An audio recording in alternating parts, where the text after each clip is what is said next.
going to take it himself for a championship. A double play wins it for Frazier. Turn it to the end zone. What a catch. McKinnon touchdown. Into the layup goes at the buzzer. Frazier wins it. The championship.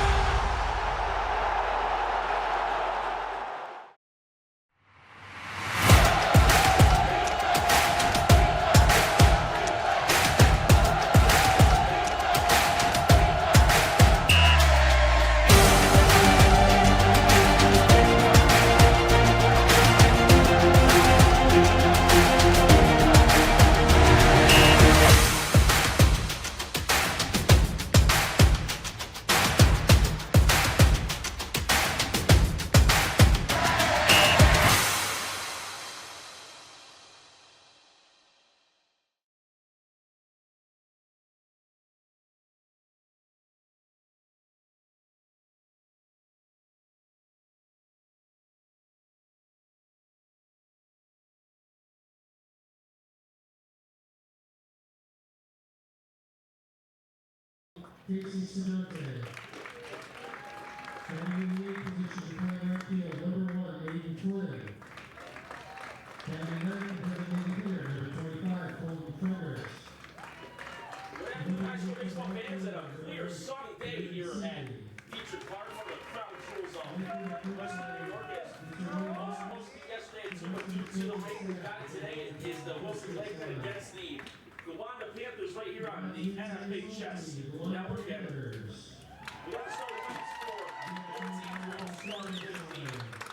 Lakeman, Ryan Huff will be leading off the center. Number 2, Blake Simpson, catcher in the 2 spot wearing jersey number 3. Batting third, their pitcher, number 7, Tyler Johnston. In the 5th spot, the shortstop, number 24, Tyler Ernest. Batting 5th will be third baseman number 6, Tyler DeRome. 6th spot, the first baseman number 22, Tyler Wilson. Batting 7th, second baseman number 14, Casey Sidoti.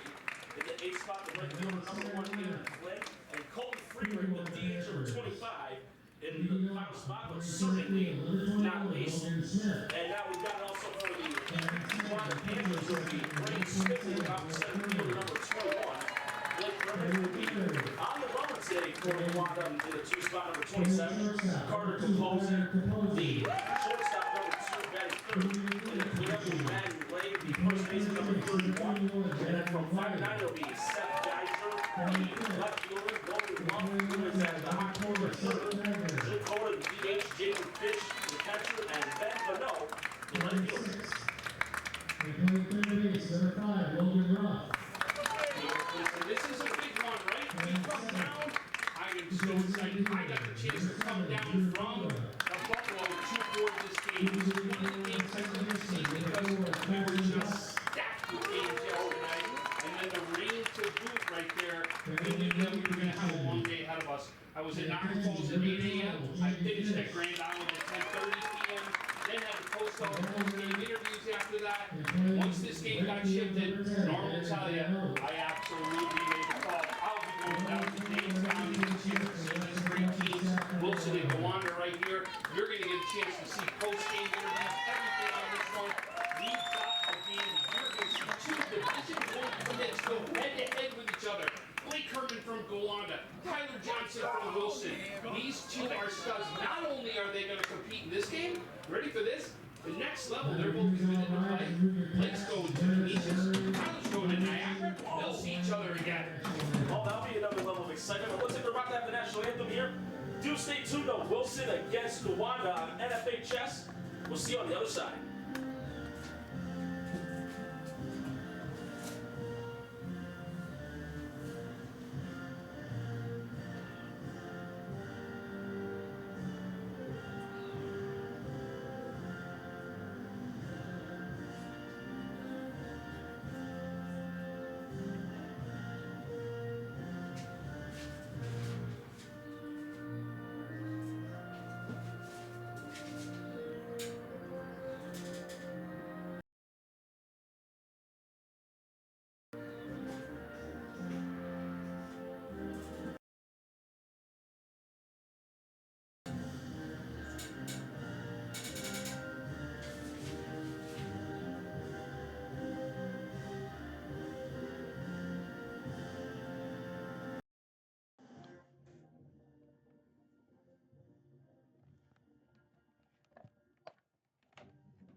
right, so that was the anthem. We're going to get this thing started.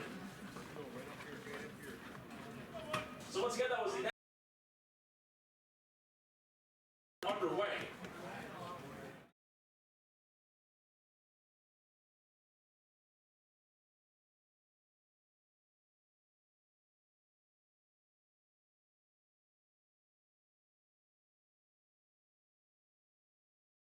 Downpouring here for about a good 2 hours. We just waited it out until there was either going to be a rescheduling or at at the date for tomorrow or at a later time. But at the end of the day, the game will be played here. And again, beautiful weather out here. Perfect weather for baseball. So real quick, Norm, let's go through those introductions again. We had a little bit of an audio issue just to start things off, so they missed out on some things. Why don't we go over the starting lineups for each team, and then we can absolutely talk about what we just did as the reason why this is such a big game. All right, so once again, Wilson will be batting first. And it's going to be Ryan Huff leading off, the center fielder, Blake Simpson, the catcher, number 3, and Wilson's pitcher, Tyler Johnston, batting in the 3rd spot. Those would be the top 3 to start it off here in the 1st. And then the other hitters 4 through 9, Connor Ernest, the shortstop, Tyler DeRoe, the 3rd baseman, Tyler Wilson, the 1st baseman, Casey Sidoti in 2nd, Aiden Flynn in right, and Colton Freerick at the DH spot. And on Gowanda's side, it will be Braden Smith leading off, the center fielder. Then Blake Herman, the pitcher, will be in the 2 spot.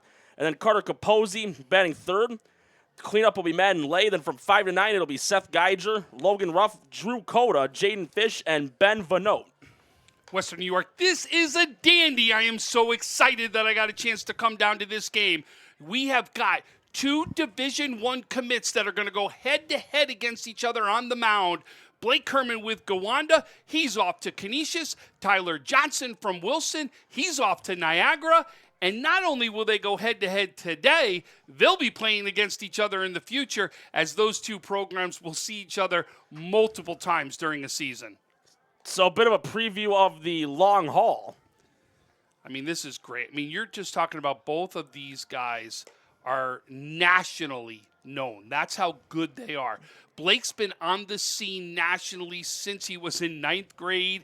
He's also played with Michigan teams. He has made his name real known in the baseball circles. Tyler Johnson is your Section 6 record holder now in strikeouts. Ooh. The most strikeouts ever done in Section 6 has come from that young man right there. And with that, it's going to be Huff leading it off, the center fielder for the Lakemen. And then Huff, he's averaging .365 with a .437 on base percentage, 23 hits, 16 singles, 4 doubles, a triple, 2 home runs, 8 RBIs, and 17 runs scored. So catcher back in his spot. We're about to be underway. Herman getting the sign, and here comes the first pitch. And hits the outside corner for strike 1. And that's how you want to start things off right there. You're a pitcher, you want to attack the zone right now, get that first pitch strike. 0-1 delivery, outside corner again, 0-2. We'll talk about as this broadcast goes on to see how much teams go to that outside corner. How much do they use that to their advantage? Next pitch by Herman, low and out, 1-2.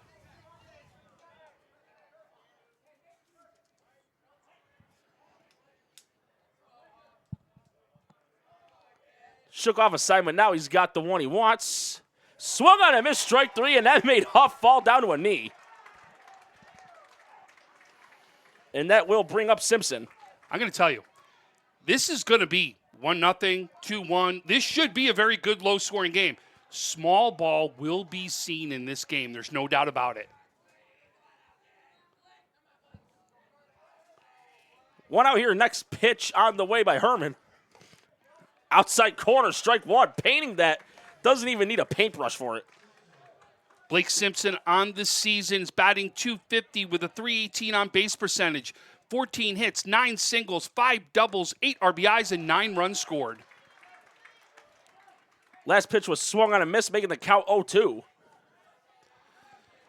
Folks, I'll be doing your producing duties as well as your color duties, so bear with me if I'm a little slow on a strike or a little slow on putting up the scoreboard. And with that, back-to-back strikeouts by Herman, and it will bring up Johnston. This at-bat will be pitcher versus pitcher. Boy, I'll tell you, does Herman look pumped or what out there? I mean, this is the start. This is what you want in a pitcher's duel. Folks, we got a gem in front of us here today. Tyler Johnson hitting .353 in the season, a .348 on base percentage. He's got 24 hits, 17 singles, 5 doubles, a triple, a home run, 11 RBIs, and 13 runs scored. Last pitch called the ball. Tell you, one of the best views in Western New York from a press box, there's no doubt about it. Swung and missed for strike one, and I'll say we got the best spot in the house here at Diedrich Park. The press box, always great. I tell you, the only thing that's screaming is my knee from carrying all that equipment up here. That's about the only thing that's a negative. And the staircase up there is very narrow. Yes. As the next pitch is outside for a 2-2 count.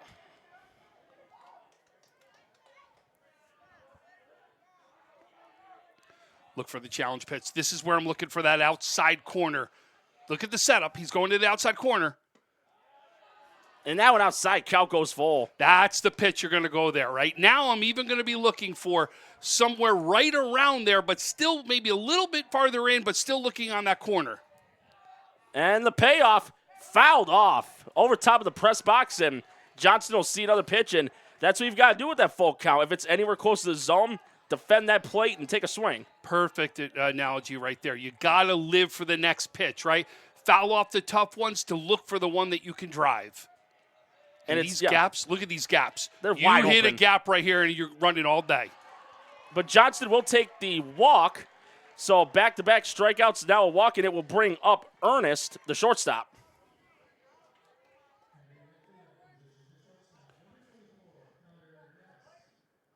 Ernest on the season, he's hitting .245 with a .388 on base percentage. 13 hits, 11 singles, 2 doubles. He's got 4 RBIs and 15 runs scored. Next pitch by Herman. Hitting that outside corner again for strike one. Coach Atlas on one side, right? He's been such a big presence for the Wilson community. Football team, baseball team, right? He really has been unbelievable for this school district, especially this season, what these Wilson programs have done. And I'm going to tell you, want to know one of the most impressive things I saw? What's that? When the girls were playing in their finals, they had just won in the semifinals and took the bus to Grand Island so they could sit and watch the girls play and finish as they won their sectional title too. Oh, that's something that's always great when it comes to certain high schools. They have that team spirit to show up and show support, whether you're a player or a past alumni of a respective school. Yep. And Coach Smith on the Gowanda side, what he's done again for this Gowanda program, he is not only a coach recognized in Gowanda, he's a coach recognized all throughout Western New York, and he's in the Baseball Hall of Fame to prove that. And last pitch foul of Johnston was trying to go to second. Counts 0-2.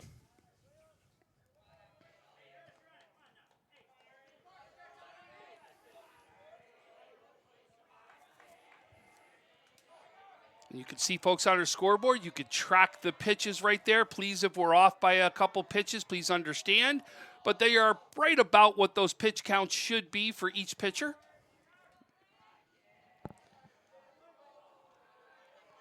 Oh, 0-2 count. Herman looking to end the top of the first, and here comes the next pitch. And fouled off, and Ernest, just like Johnston, staying alive, taking those hacks, even though they're foul, you're seeing more pitches. That's it, and that's what you do is you want to make sure you can see as many pitches that first time through the lineup, because when you do that, you make the adjustments then that second time through so that you could try to manufacture those runs that you need to.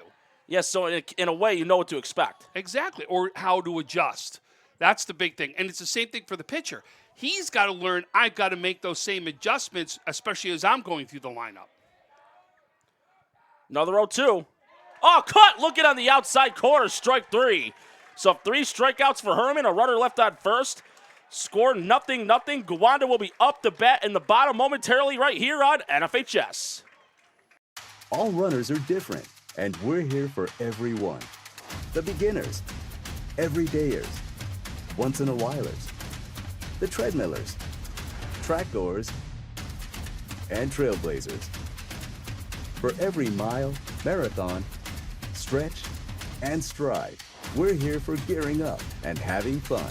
All the ways you run, all budgets, all at Academy. Have fun out there. I just wanted to take a minute to thank you for all that you do officiating high school football. What you do matters, and what you do is important for our student athletes. Without you and what you do, it's just practice. I know you've worked hard in your preparation this offseason, and now it's game time. Go out there and call them like you see them. Embrace the grind. And the biggest thing of all is to have fun. Please, stay safe, have a great season, and we'll all be watching.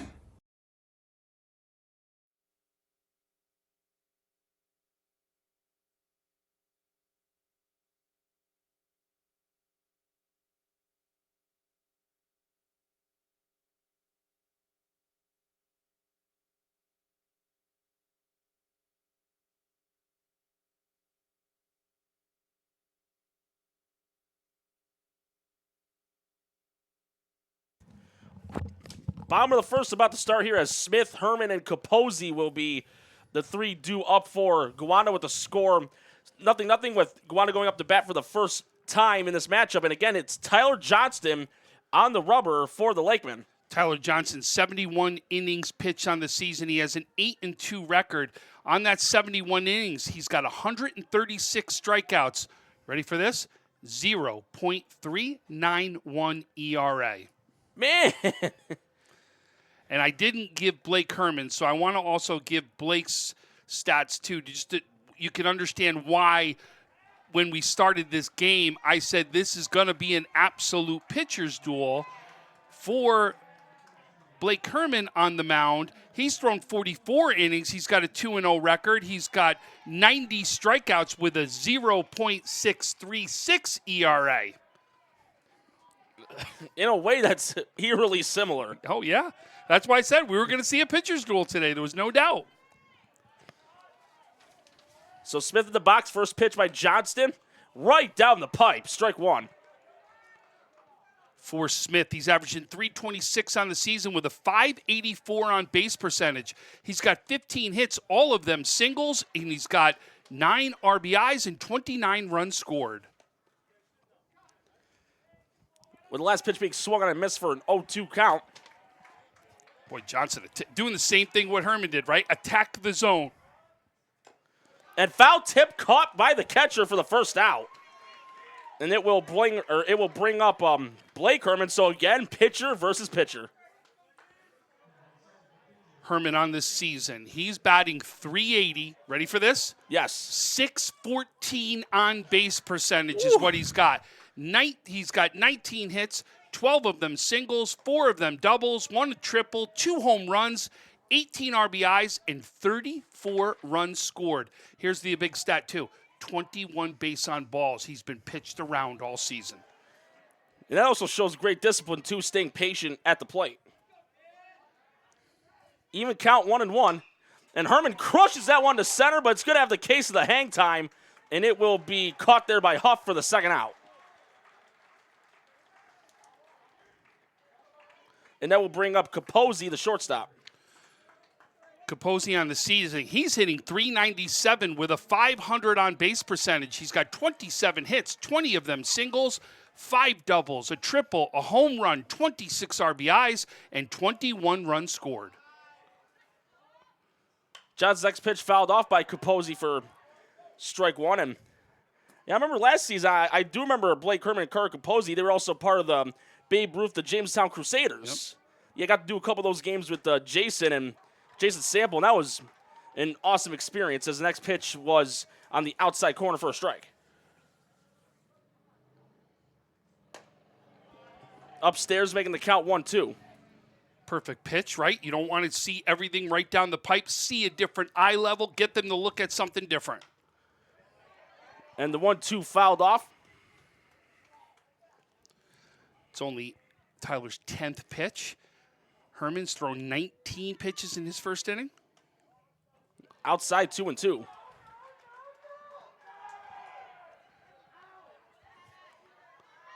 Boy, that crowd, you can hear them all the way up here. And low, and Capozzi fights back, making it a full count. What a gorgeous day for Memorial Day weekend. It really is. And we want to thank everybody's services, too, that has passed away for us, for our country. And Capozzi hits that one to left, and it's going to drop. Extra bases written all over it. And Capozzi will take the double, and that will bring up the cleanup hitter in Madden Lay.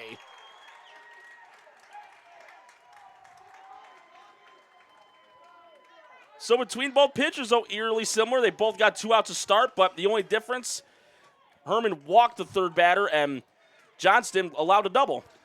Listen, wind's blowing out today, too. That's something we want to be cognizant of. You can't see it on the screen, but we can see that flag. It's blowing straight out today. That could come into effect. But these pitchers both throw hard. You get the bat on the ball, it can go a long way. Low and inside, ball 1.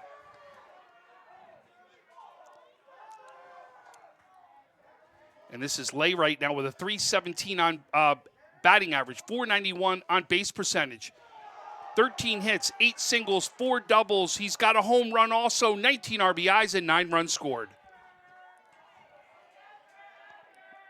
So count 2-0 here. Johnston's next pitch fouled off to the grandstand. To the netting of the grandstands.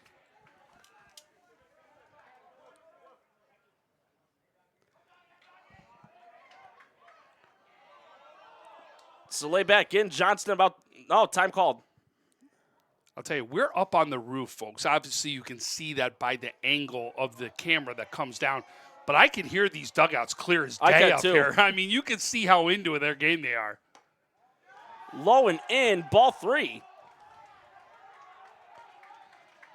Boy, I'll tell you, whoever does with this one, it will be a fun post-game interview. It's going to be, I'll tell you that. And Lay on the 3-1, that's the shallow left. And caught there in left field by Seeley for the third out. So, 1 inning complete here at Dietrich Park. Score 0-0. We'll have the top of the second momentarily after this on NFHS.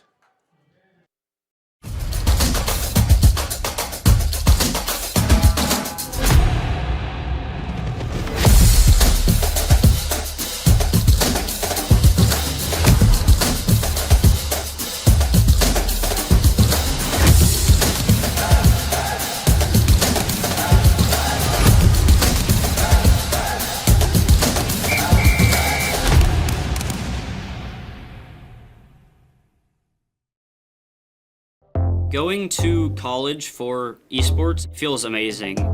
Growing up, it's something I never thought would happen. My family never thought it would happen. And then within 2.5 years, here I am.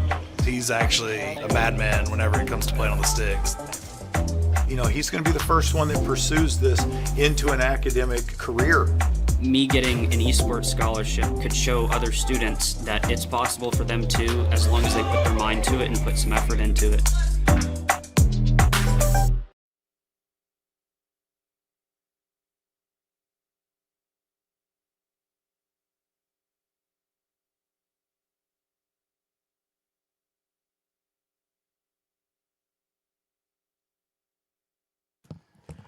Darrell, Wilson, and Sidoti do up here in the top of the second for the Lakemen. Score 0-0. And even though it was just the first inning, it's looking like, Tom, you're hitting that nail on the head, that pitcher's duel. Listen, there's no way it couldn't have been, right? These pitchers are too good. They really are. And I've seen it all day long. How about Clarence, Jake Denal threw a gem against Williamsville North. You saw C.J. Hurley, another commit to go Division I. He takes Amherst for the title. He's off to Niagara. Niagara's getting Tyler Johnson and C.J. Hurley. It's unbelievable what they've got coming their way. Stacking it up. So it does bring up Tyler Duro, the third baseman, as the next pitch is a strike. Tyler Duro right here. He's batting .295 on the season, a .492 on base percentage, 13 hits, 7 singles, 4 doubles, 1 triple, 1 home run, 13 RBIs, and 18 runs scored. Herman, like in the first inning, nailing it on that outside corner for another strike. And I'll tell you, for you Wilson fans, Brian Baker better be listening to the broadcast. I know you may be outside somewhere, Brian, but you better be listening. That pitch just outside for 1-2 count, and I believe he is. I think you'll be golden regarding that. He better be, I'll tell you that. No, we're teasing Brian. You know that, right? Big weekend right there, but I'll tell you, one of the best women's coaches there is in the game out there. Low and out to even the count 2-2. His win streak in conference is unbelievable for girls basketball. It is just second to none what he's done in the Niagara Orleans Conference. 2-2 swung on and missed for strike 3, and that's the 4th strikeout for Herman in the 5 batters he's faced so far, and that's going to bring up the other Tyler Wilson, the first baseman. Tyler Wilson right now is hitting .255 on the season with a .349 on base percentage. He's got 14 hits, all of them singles. He's got 7 RBIs and 3 runs scored. As the first pitch is a strike.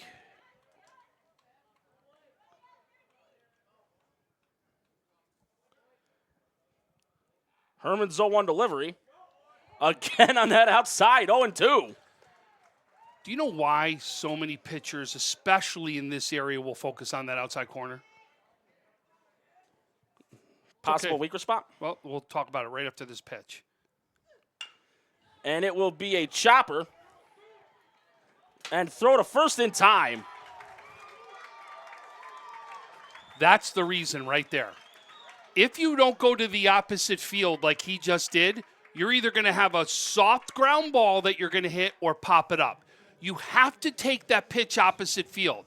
And a lot of pitchers will not wait on that pitch and go opposite field. They try to pull the pitch, and if you try to pull the pitch to your power side, you roll your wrist over, and that causes the ground ball, or it's a lazy pop fly hitting on the end of the bat. And it is Casey Sidoti, the second baseman, up. Sidoti's hitting, or has an on-base percentage of .308 on the season. He's got 9 hits, 7 singles, double, a triple, 6 RBIs, and 9 runs scored. So count here 0-2. Next pitch by Herman. That one outside of the backstop, but nobody on base, no harm, no foul, and Herman's still ahead in the count 1-2. Listen, you're going to do those different things on 0-2 counts. What you're trying to do is to just get outside the zone. Sometimes it gets a little far away, but I still like the positioning where he's throwing. And went around strike 3, so that's already strikeout number 5 for Herman, and that's an inning and a half complete here at Dietrich with the score. Still 0-0. Gowanda up to bat in just a moment on NFHS.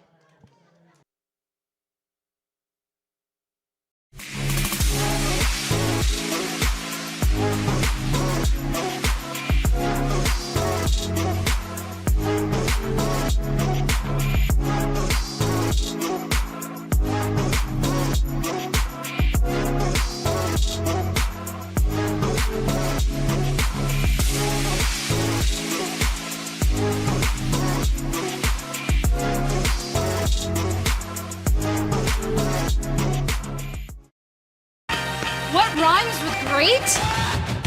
Participate. Where does greatness start? Here, in the classroom.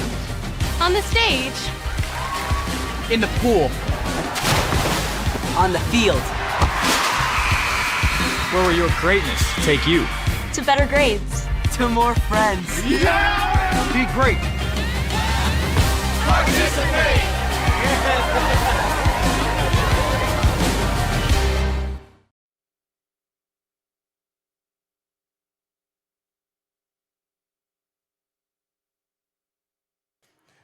Geiger, Ruff, and Coda do up here in the bottom of the second for the Gowanda Panthers. Score still 0-0 for the time being as both teams are looking to get that run on the board.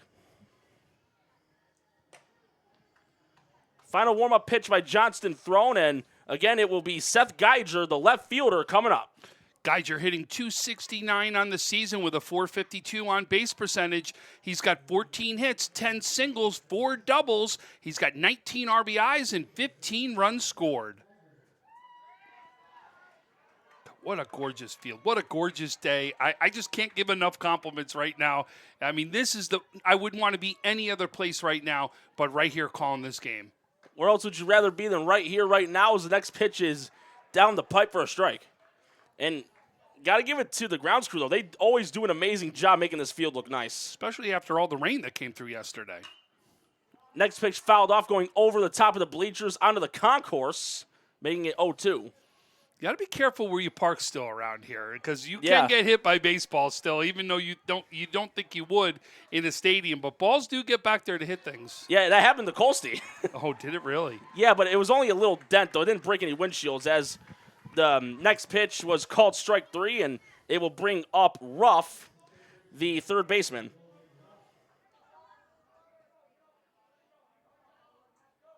Ruff hitting .267 on the season with a .395 on-base percentage. And that drops for a base hit. Blooped into shallow center, and Logan Ruff improves his batting average a couple of points with that. Absolutely, and just to finish it off, he's got 16 hits, 3 singles, 2 doubles. He has a home run, too, with 13 RBIs and 15 runs scored. And it brings up the DH Drew Coda. Coda on the season, he's hitting .333 with a .480 on-base percentage. Oh, and it was a bad throw, I believe, over to first. And heading to third is Ruff, and he slides in safely, and with just 1 out, 90 feet away from possibly getting the first run of the game. Remember, what did I say when this game started? Big field. Small ball will also come into play. Absolutely, big field too. But this may be right now where you're talking about a suicide squeeze opportunity right here. Coda finishes stats real quick. .333, .480 on base percentage, 13 hits, 12 singles, a double. He's got 11 RBIs and 13 runs scored. Now look, Wilson's playing in for that bunt. Look at first base. You can see him on the corner of your screen. They're all playing in. As the pitch is called, striking the outside corner. And if you've seen that, though, it wouldn't hurt if he got that aim for it. There's a few open pockets in the shallow outfield where it could drop and drive in the run. Oh, 100%. Anything. And time was called, so that pitch won't count.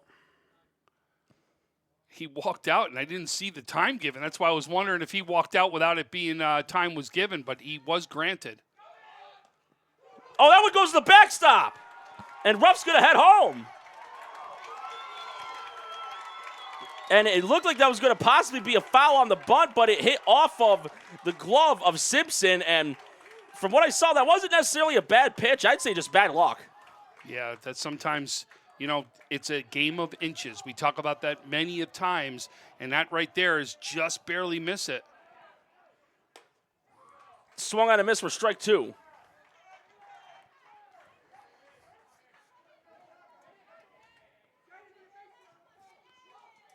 Or I beg your pardon, that might have been a strike 3, as there's the next batter coming up. That is Jaden Fish, the catcher. That pitch is low for a ball.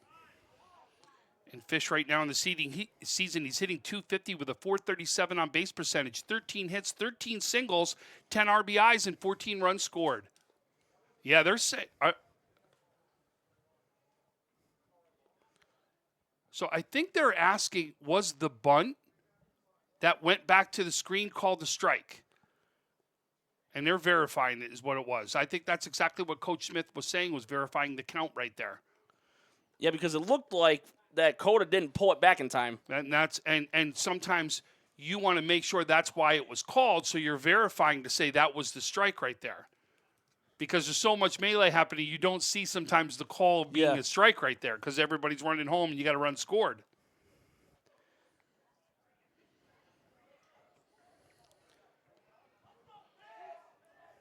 So again, it's a Fish up the bat. And then after him, we'd be back to the top of the order. Or no, I beg your pardon. There's one other batter. That's my fault. I looked at my lineup card wrong. But that one's popped up to second. And making the catch there is Sidoti for the third out. However, Gowanda does get a run on the board. They're ahead 1-0 over Wilson. We'll have the top of the third momentarily after this on NFHS. All runners are different, and we're here for everyone. The beginners, everydayers, once-in-a-whilers, the treadmillers, trackgoers, and trailblazers. For every mile, marathon, stretch, and stride, we're here for gearing up and having fun. All the ways you run, all budgets, all at Academy. Have fun out there.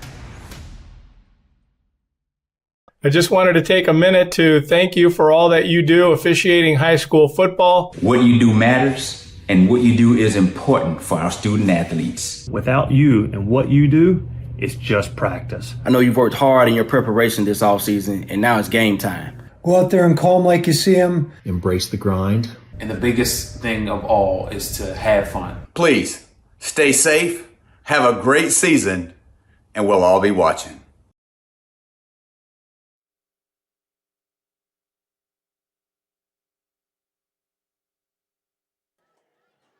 Flynn Frericks and Huff do up here for the Lakemen as they're behind 1-0, and it was off a pitch that it was a miss on a bunt attempt, but it went to the backstop, and the run was scored by Ruff, and that's how the one run got on the board. But it's only a one-run game, 1-0, and again, it's going to be Aiden Flynn leading it off for Wilson in the top of the third. And Flynn's got 7 hits on the season. They're all singles. He's got 2 RBIs added to it.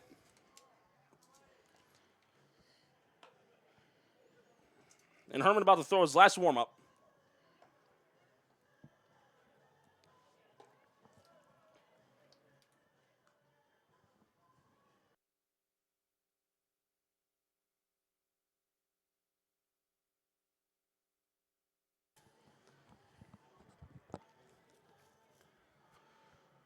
Boy, and again, moving quickly right here. And like I said, this was going to be, I felt 1-0, 2-1, right? You're going to need to manufacture some runs. And that's what you saw Gowanda try to do. They were going to try to manufacture a run right there if it wasn't for the pass ball. Pitch on the outside corner, strike one.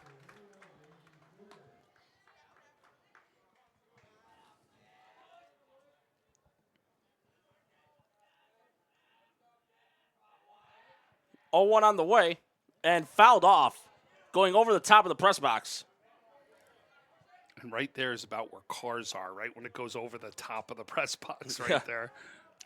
Well, the good thing is we haven't heard any shattering glass. Yeah, well, and it's tough to hear because where we are, even if you did, it'd have to be really loud. And the 0-2. Caught, look at strike 3. So that is now strikeout number 6. And that will bring up Colton Frericks. Frericks, he's got 5 hits on the season, 4 of them singles. He's got a double also with a few RBIs added for the season. Now low for ball 1.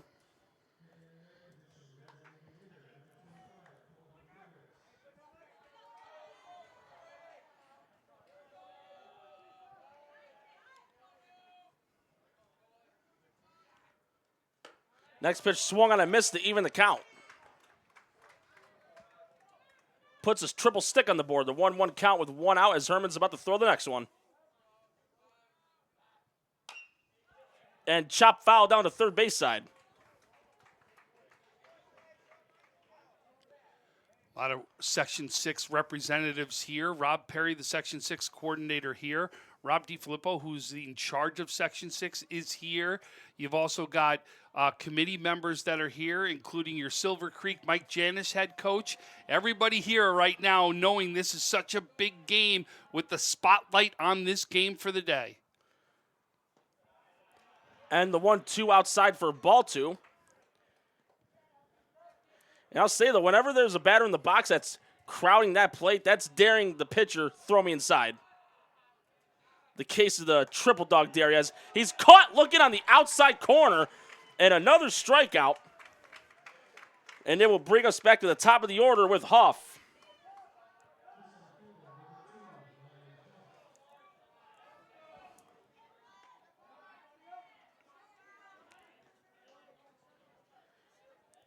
Huff looking for a better result in this at-bat. Swung and missed for a strikeout in his last one. Pitch down the pipe, strike 1.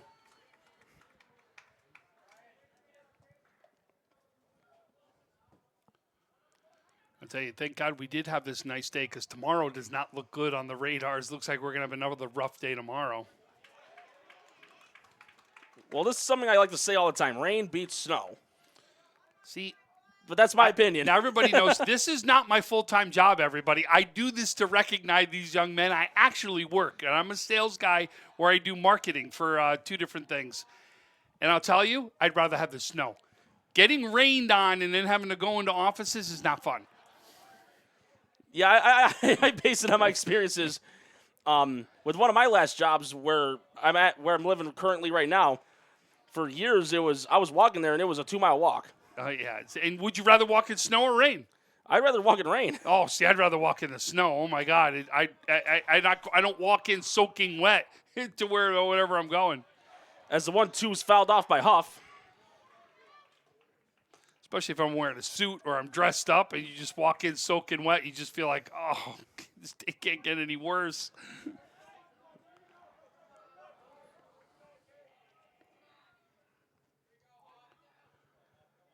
Another 1-2 for Herman, looking to strike out the side. Low and in the dirt, but a nice block there behind the plate by Fish. Counts even 2-2 with 2 outs. The triple deuce. Herman taking a deep breath right there. You see that? Kind of walked off, walk around. Let me get my bearings back here and get right back onto what I was doing so far in this game. And then look at the match, right? Here's the match. I like that. Where you could just right now see Huff go, you know what? I'm going to take that same break right here and get my bearings. Here's the 2-2. Swung and a miss, strike 3. And for Herman, that's going to be strikeout number 8. And strikes out the side in order. 2.5 innings done here at Dietrich. Score still 1-0 in favor of Gowanda. We'll have the bottom half after this on NFHS. All runners are different, and we're here for everyone. The beginners, everydayers, once-in-a-whilers, the treadmillers, track goers, and trailblazers. For every mile, marathon, stretch, and stride, we're here for gearing up and having fun. All the ways you run, all budgets, all at Academy. Have fun out there. I just wanted to take a minute to thank you for all that you do officiating high school football. What you do matters, and what you do is important for our student athletes. Without you and what you do, it's just practice. I know you've worked hard in your preparation this offseason, and now it's game time. Go out there and call them like you see them. Embrace the grind. And the biggest thing of all is to have fun. Please stay safe, have a great season, and we'll all be watching.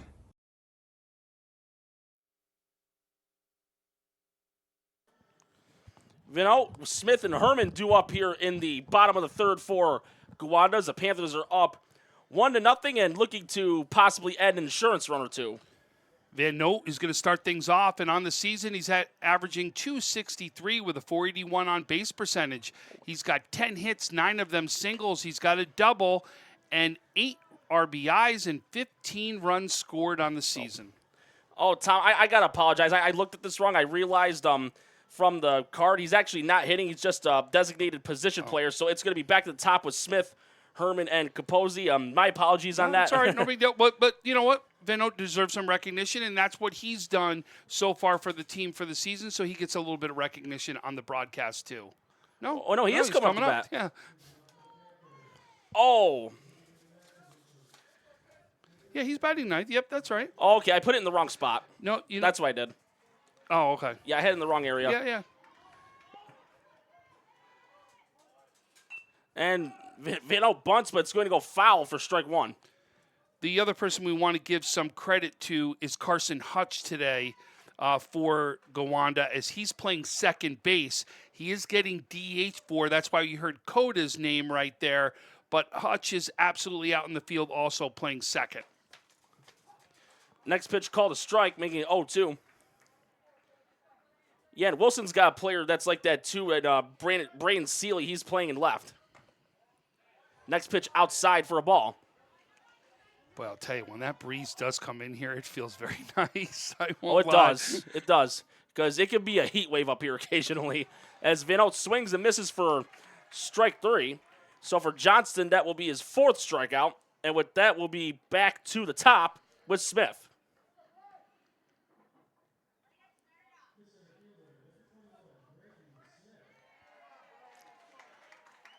Smith struck out in his first appearance, but he'll look for a better result here in at bat number 2.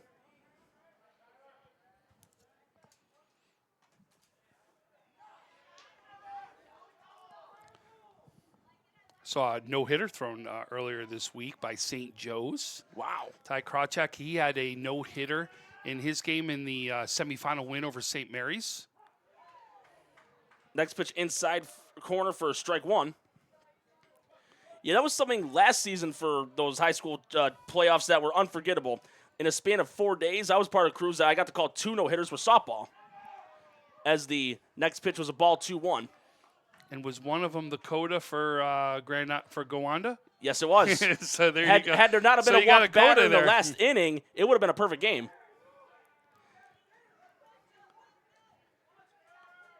So count here 3-1.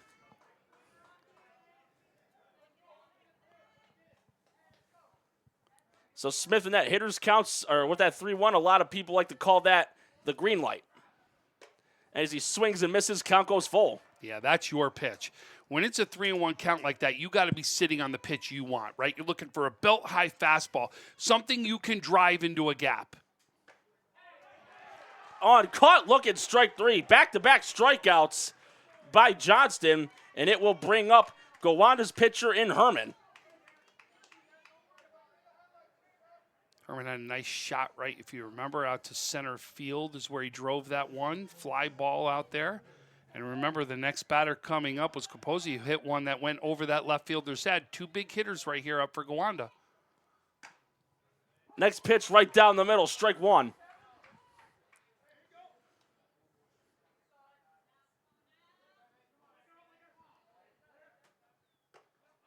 Outside corner, strike 2. Boy, I love Tyler Johnson's cadence. See how quick he wants to work? When you're a fielder behind that and you got a pitcher who's got a cadence where he wants to go like that, you're set. You're ready to go. There's no downtime. I'm not waiting for him to throw. You are into the game at all points.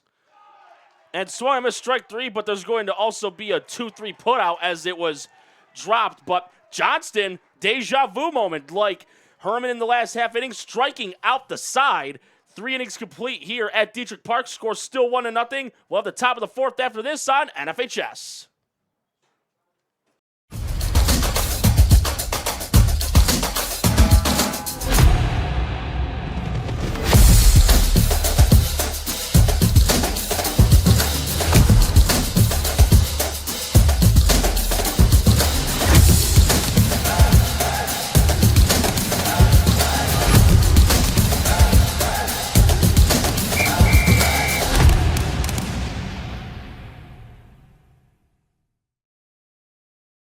Going to college for esports feels amazing. Growing up, it's something I never thought would happen. My family never thought it would happen. And then within 2.5 years, here I am. He's actually a madman whenever it comes to playing on the sticks. You know, he's going to be the first one that pursues this into an academic career. Me getting an esports scholarship could show other students that it's possible for them too, as long as they put their mind to it and put some effort into it.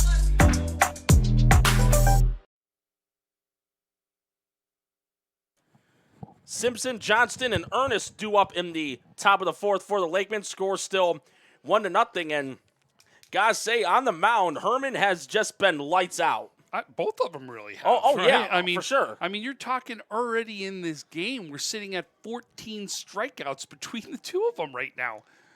14 strikeouts already in this game. That just shows we've got 2 great ball players that are out here throwing out here on the mound today. The case of you're seeing what has been advertised. And not many times does it live up to this.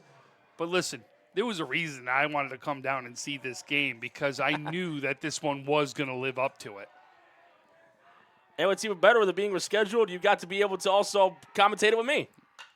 As this one is a higher flyer into shallow center, And making the catch in center is Smith for the first out.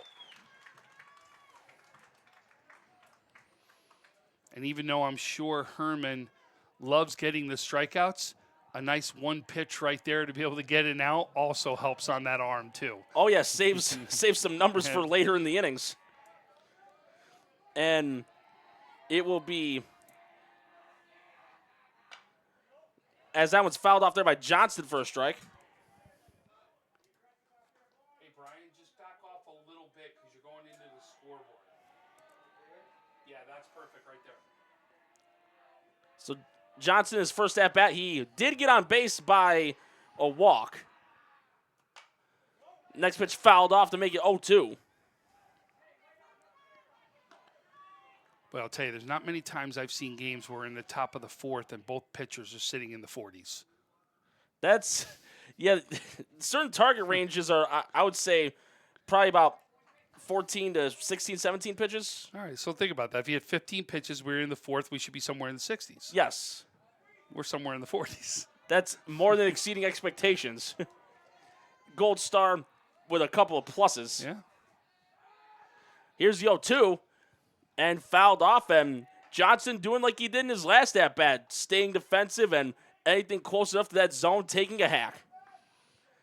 But even so, when you say 15 pitches, that's also saying 15 pitches where every inning went perfect. You know what I mean? There's always going to be that bump in the road somewhere for somebody. It's unavoidable. Outside, 1-2.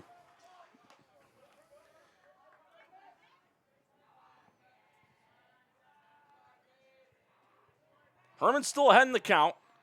And here's the next pitch.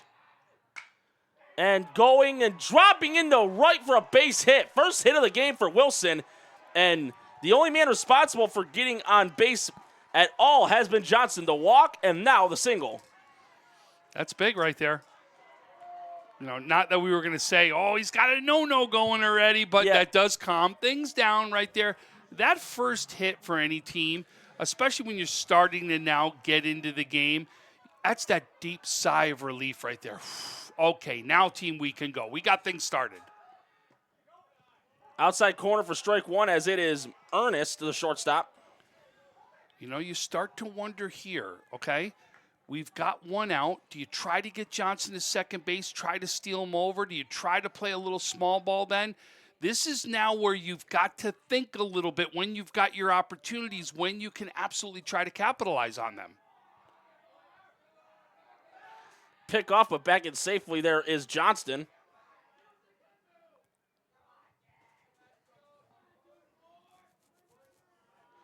And that's one of the disadvantages sometimes you have as a right-handed pitcher when you're wanting to check that base runner, you're not looking right at him. Your back is facing him. Yeah, I think Herman feels he's going, right? You can see as he's taking his time with him. And nothing wrong with that. Right. What Herman's also doing is trying to change his cadence, right? Go different every single time. Not allowing Johnson to read when he's going to go to the plate right here. Oh, this could possibly be two. Oh, got mishandled there. And I'll say, though, over there at short, that was a wise decision there by Capozzi. Better to just pocket it and accept the runner on first than possibly throwing a bad one and both runners advancing an extra base. Yeah, no doubt. So that'll be slated in E6, and it will bring up DeRoe, the third baseman. Now's the question, Coach. You're going to play a little bit of small ball right here. Do we see the bunt gate get laid down? Try to get these runners into scoring position, even though you do have one. Outside corner, strike one. So he's going to let him swing away right here. Remember, a single can still get Johnson home. So it looks like Coach Atlas doesn't like something here.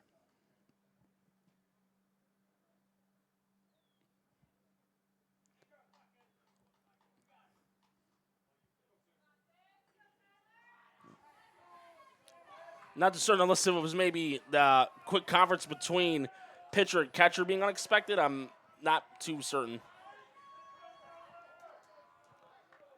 But count is 0-1.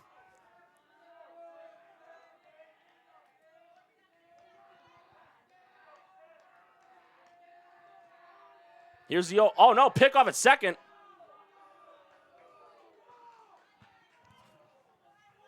Sometimes when a pitcher's starting to pitch and then trying to do that turn, sometimes you wonder, is one of those ups that possibly called it a balk? He did. He just called it. Whoa! So both runners will advance, and this could a good base hit may not only possibly tie the game, but Wilson could take the lead, and hopefully that doesn't come back to haunt Herman, but that's a big critical error. We saw 4 suicide squeeze yesterday. Wow. 4 of them. I'm going to be honest with you. I should see a 5th one right here. This is an opportunity to try to get that runner home right here. And look at Gowanda's playing for it at third base. Only 1 strike. Why not give it a shot? Oh, swung and a miss for strike 2. The way he swung, that looked like he was trying to go fishing. I thought that would have been the opportunity. Now, again, Coach knows his hitters better than anybody. He may not be the bunter he wants. I mean, there's so much that comes into play here. That one outside, and looked like Duro was tempted to swing, but a great job on keeping the bat intact away from going towards the plate where it could have been a check swing. Now watch where your infield's playing right now. See how the infield's playing in on the grass? Very deep. The inside. They're not playing. They're playing right on the grass. Yeah. So what they're looking to do is come home. They're looking to come home and stop him from going home, not to get the out at first necessarily. Oh, and that one, got mishandled at second. And not necessarily a bad decision. Trade the out for the run because the way Johnson was running at third, I don't think the throw would have been in time. So exchange the out for the run. And Wilson ties it up there on that ground out. Folks, we got ourselves a ball game. It's what we knew was going to happen right here. You got to manufacture runs. Wilson does it in this inning. You saw Gowanda do it earlier in the first. And it brings up Wilson, who hits another grounder over to second. And the throw there in time, and looks like we got ourselves a whole different game here. Wilson able to get a run on the board, and we're tied up here after 3.5 innings. Gowanda back up to bat momentarily after this on NFHS.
It's going to be for Gowanda.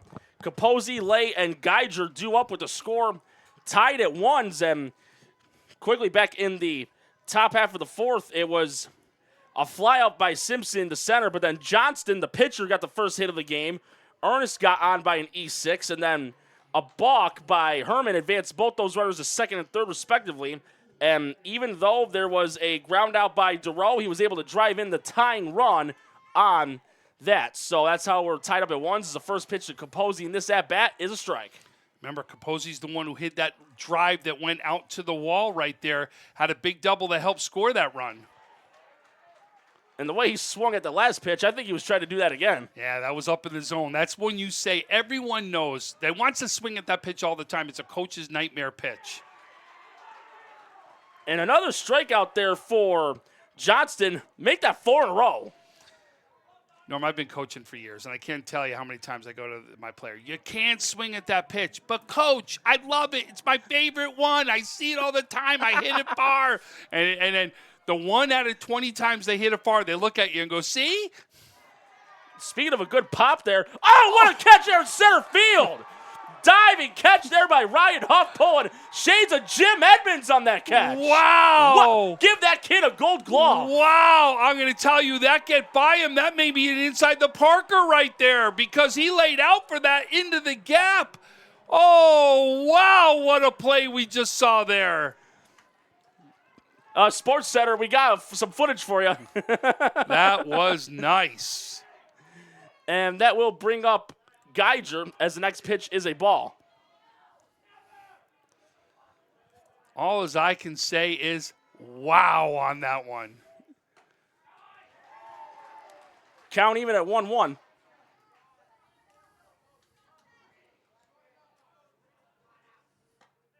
Outside corner, 1-2. Folks, we got a game. This has been unbelievable already. And this one a chopper. And throw over to first in time in a 1-2-3 inning. Once again for Johnston. And we are still tied up at ones with 4 up and 4 down here at Dietrich. We'll have the 5th inning after this on NFHS.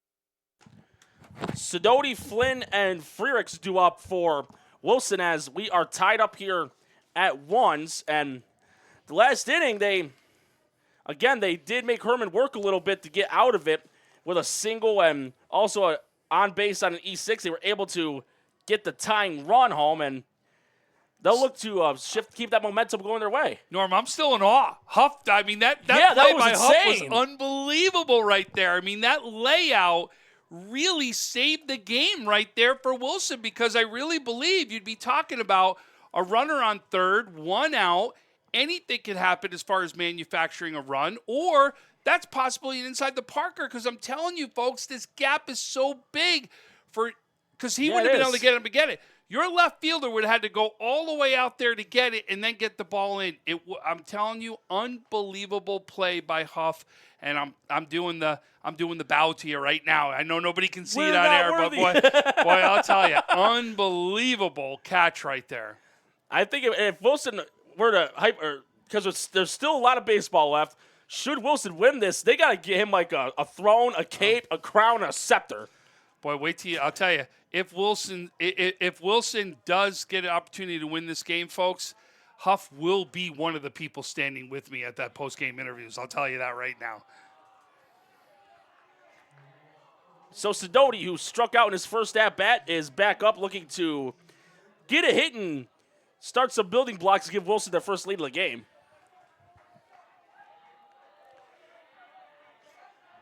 It's 7, 8, 9 in the batting order. Inside ball 1.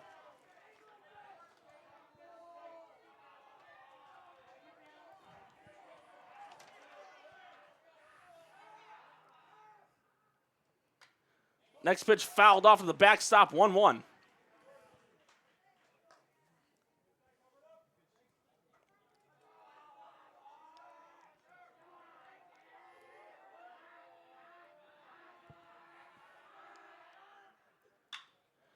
And foul over top of the bleachers, 1-2. Look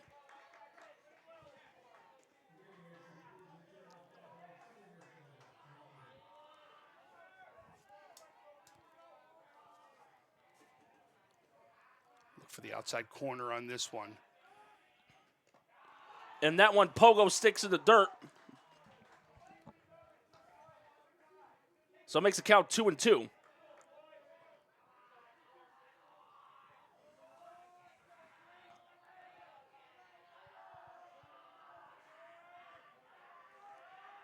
Next pitch by Herman. Swung on and missed with strike 3. Strikeout number 9 for Herman. And it will bring up Flynn. Yeah, we've had a little bit of a gap there for Herman. He was on fire for the first 2-3 innings right there. Had a little bit of a gap, and he comes back again to get the strikeouts rolling again for him. I mean, 9 for Herman. You got 7 right now for Johnson. As the next pitch is fouled. Think about that. 16 total strikeouts already in this game, and we're only in the 5th inning. Top of the 5th, too. Yeah, it's a sweet 16 indeed. 0-1 delivery coming up here for Herman. And fouled off, strike 2. I got a work call. I'll be right back. So 0-2 count right now. Looks like they're going to need a new baseball right here. Throws it in. Herman shakes off the pitch right here. Shakes off another one. Shakes off a third one.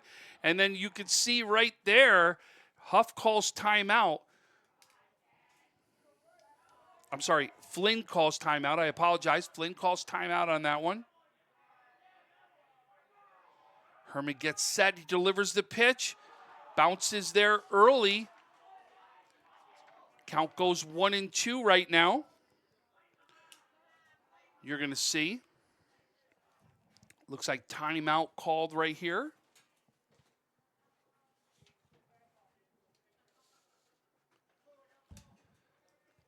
Fish goes out and talking to his pitcher. Talks to him for a second. Herman turns around, gets himself set, and getting ready to deliver right here. Yeah, and count 1-2 with one out here as it's Flynn still. With a strikeout, it would put Herman in double figures.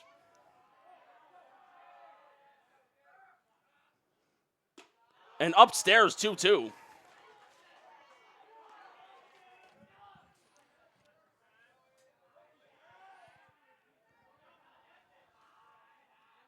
Shaking off a semi. He's got the pitch he wants. Herman's next delivery. Called strike 3 right down the pipe, and that's the double figures right there. That's number 10 for Herman as Frericks comes up.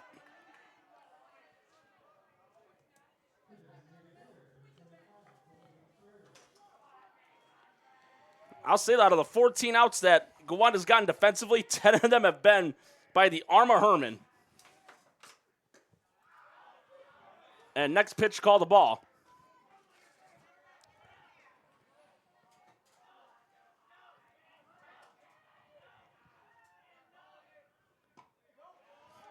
Outside corner for a strike. This is important, too, especially for Gowanda, especially for Herman. And flip on this other side for Johnson, too. When you've got those 7, 8, 9 batters, you've got to deliver on those. Because if those guys get on base and roll it to the top of the lineup, that's when things become dangerous for either one of those teams. And they both got the talent to take advantage of that by taking that big bite. Yep. Count 1-2 with 2 outs. Last pitch was chopped down to third base side. 79 degrees right now outside. And low, 2-2.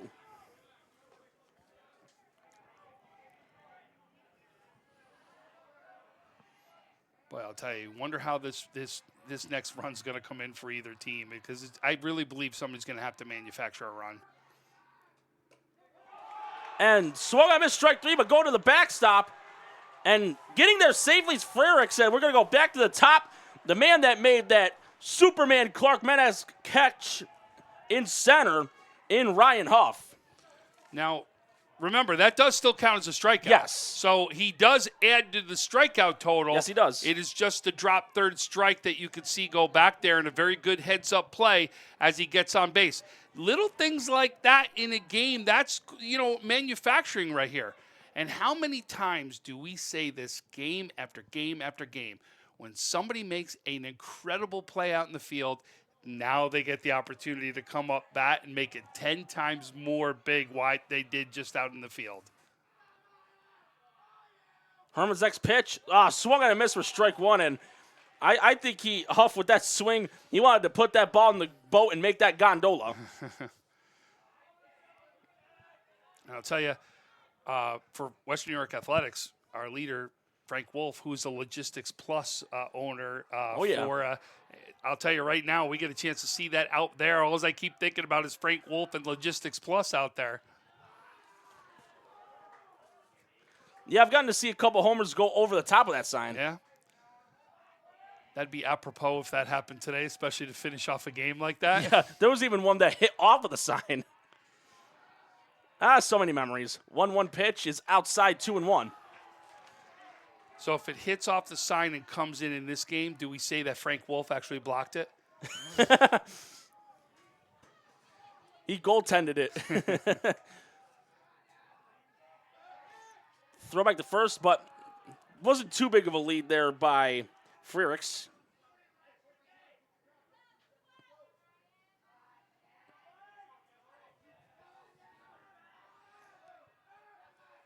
Two one on the way. And low and out, ball three. Should Huff get on base, it would be Simpson up next.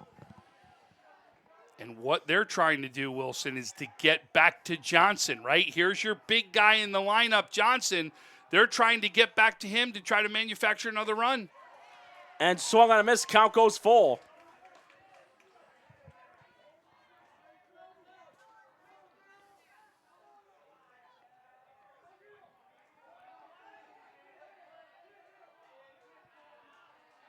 Looking for that right pitch to get the third out. He's got the one he wants. Payoff pitch by Herman. Runners going.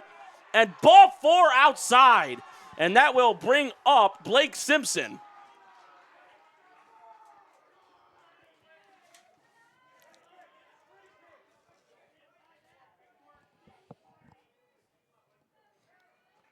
Coach Smith's going to come out and talk to him. And I think that's the perfect timing. Yeah, the two runners are on, but you've also got those two outs on the board as well. Probably just to say, hey, deep breath, relax. You've been doing great.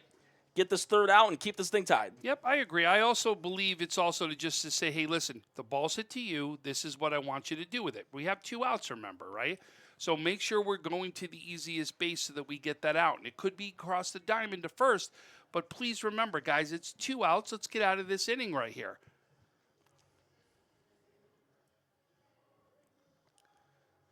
Yeah, this is a chance, though, for Wilson. This is a big opportunity for them to get a go-ahead run. Frericks represents the go-ahead run at second. And right now, hypothetically, Huff would be for an insurance run.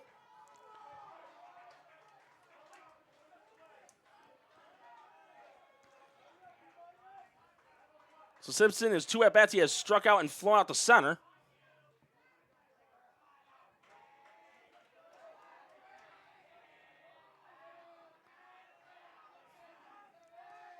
Checking the runner at second. Here's the next pitch.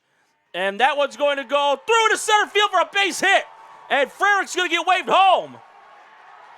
And Wilson takes the lead for the first time today, 2-1 on that single by Simpson. And that brings up Johnston, who has gotten on base both at-bats.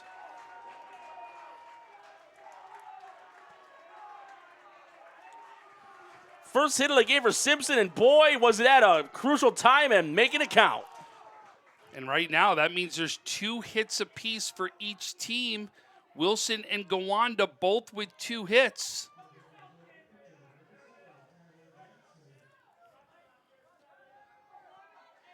Runners at the corners here with 2 outs, and the pitcher, Tyler Johnston, up the bat. And if you're Wilson, you got to be saying, we got the guy we want up at the plate right here. Now, in Gowanda, you don't have to throw the perfect pitch to her if you're Herman, right? You do have a base open and 2 outs, so you don't have to throw him that perfect pitch for him to drive. Outside ball one, it went through the glove of the catcher there in Fish, and that's an insurance run for Wilson, making it 3-1.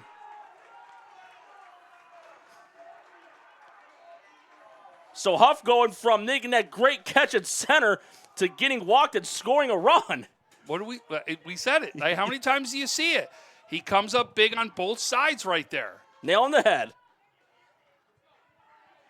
And that also eliminates the force out at second. And a good base hit by Johnson could possibly drive home Simpson.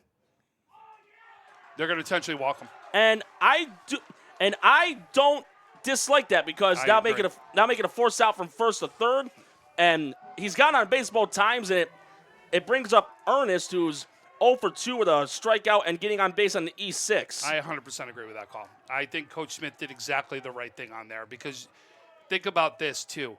You also, knowing that he could hit the ball and hit the ball well, he gets just a single in this game and makes this a 4-1 ball game. You're making it that much harder for your team.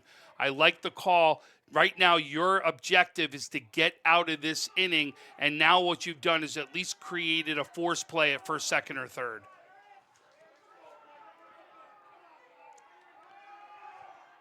I'm sure Ernest is thinking going up the bat, I'm going to make them regret doing that as it's fouled off for a strike.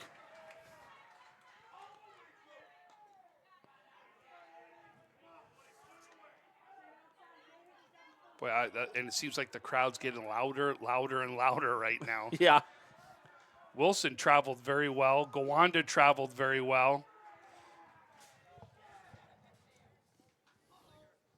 Yeah, I'll tell you. I mean, you're looking, the stands are, pretty full out there. Checking the runner at second. Next pitch. Outside, Fish though able to block it, making it a 1-1 count.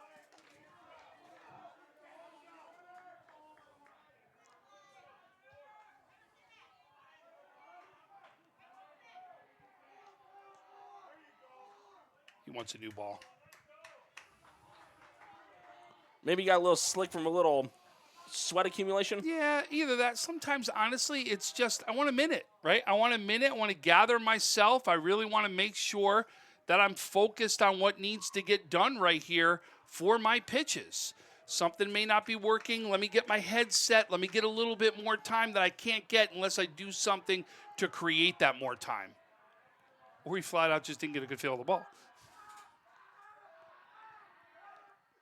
1-1 swung on and missed. Strike two. And not a bad idea trying to throw one out of the zone, see if they chase him. That worked.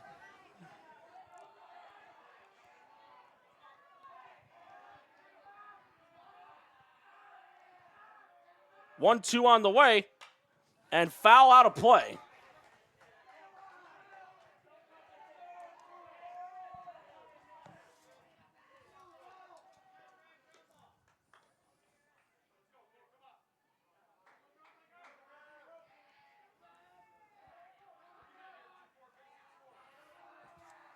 So count 1 and 2 with 2 outs.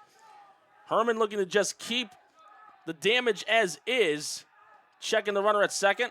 Here's the pitch. Outside, 2 and 2.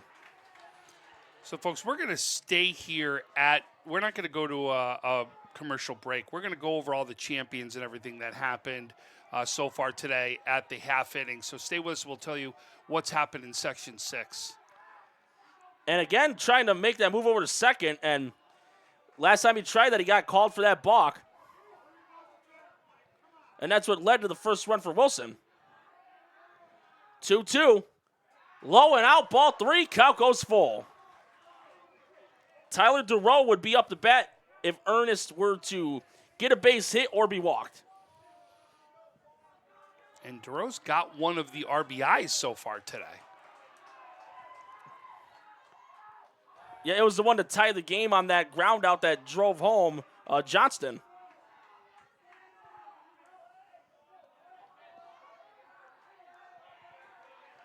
Now remember, 3-2, 3 balls, 2 strikes. Reason why Herman did that spin to try to keep him there, because when it's 3 balls, 2 strikes, your runners take off on the pitch. So sometimes you can get somebody sleeping and try to take off a little bit early. But what they're trying to do right now is to make you throw across the diamond and not have that easy out at a base. And timeout call by Herman. There'll be a quick conference between he and Fish.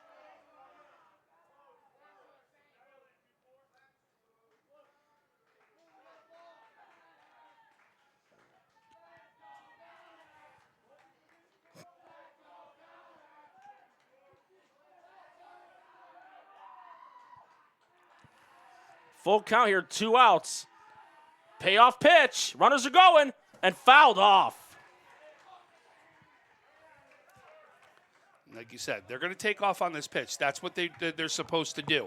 And what you're trying to do is to make sure that when the ball's hit to the shortstop or the third baseman, that they can't make that easy play at second or third. They got to make that throw across the diamond and make it a little more difficult for you.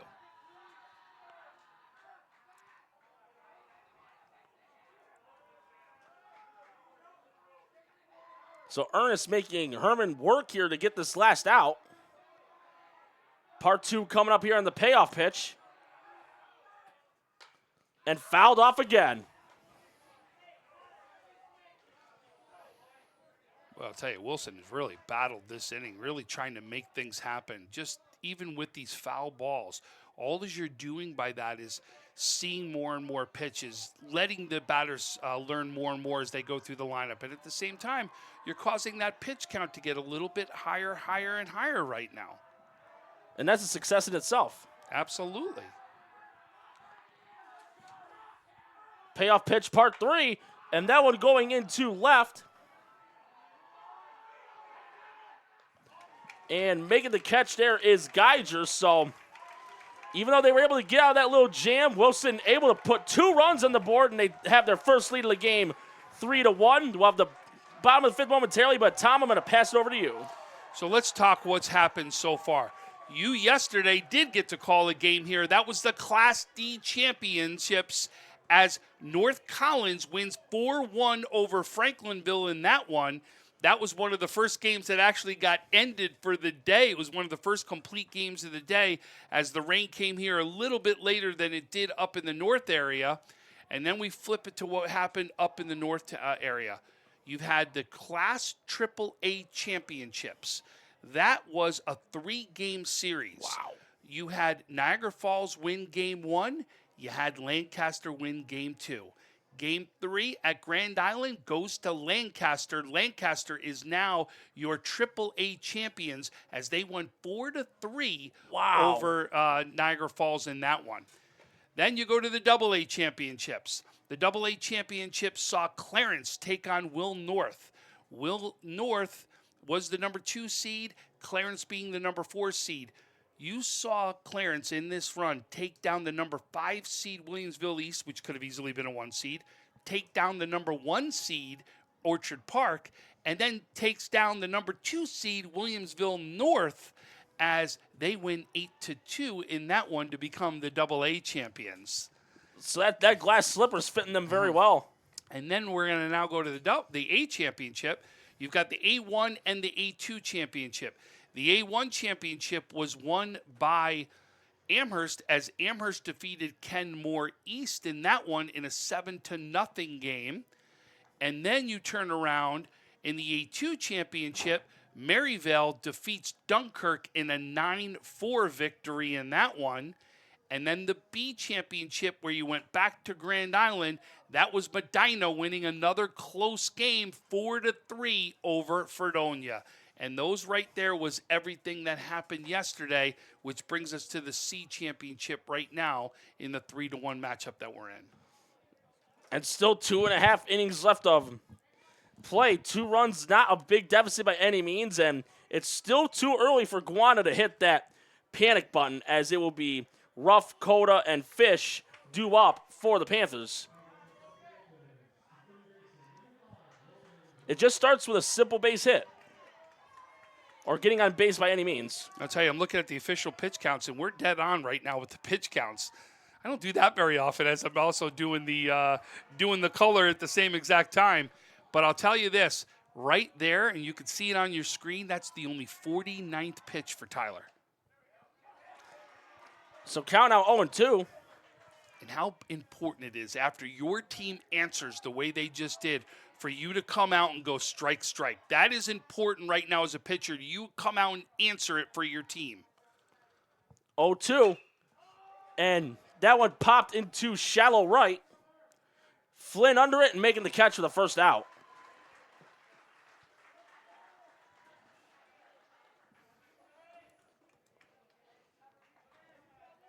So with that, that makes Johnston now being able to retire the last 9 batters faced, as it will be Coda, the DH. And we have, again, you've got Johnson. He's got 7 strikeouts on the day right here. And flip it on the other side, Herman with 11.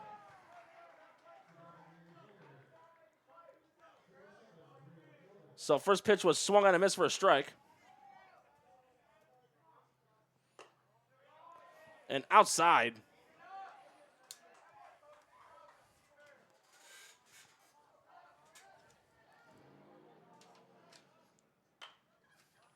Next one fouled off and hitting off the netting.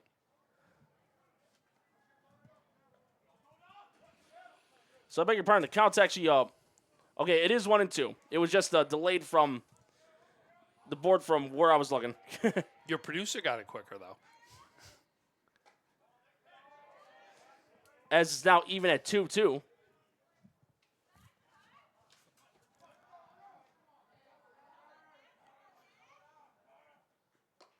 Outside, full count. And folks, we will do post-game interviews. You want to go to the Western New York Athletics Facebook, Instagram, or X or Twitter, whatever you want to call it, to see those post-game interviews. So that will be the 8th strikeout there for Johnston, as it will be the catcher, Jaden Fish. That's where you definitely will see the excitement that I bring in those post-game interviews, as we'll recognize whoever it is, the players of the game. So outside corner on the pitch, 0-1.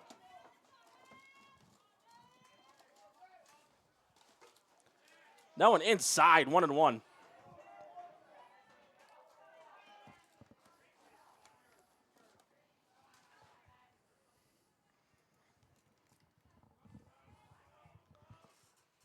Next pitch on the way, painting that outside corner, strike 2. Johnston 1 strike away from his 3rd consecutive 1-2-3 inning.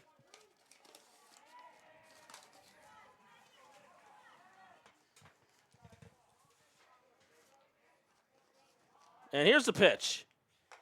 Swung on a miss, strike 3. Back-to-back strikeouts to close out 5 complete here at Dietrich. Wilson still ahead 3-1. We'll have the 6th inning after this on NFHS. All runners are different, and we're here for everyone. The beginners, everydayers, once-in-a-whilers, the treadmillers, track goers, and trailblazers. For every mile, marathon, stretch, and stride, we're here for gearing up and having fun. All the ways you run, all budgets, all at Academy. Have fun out there.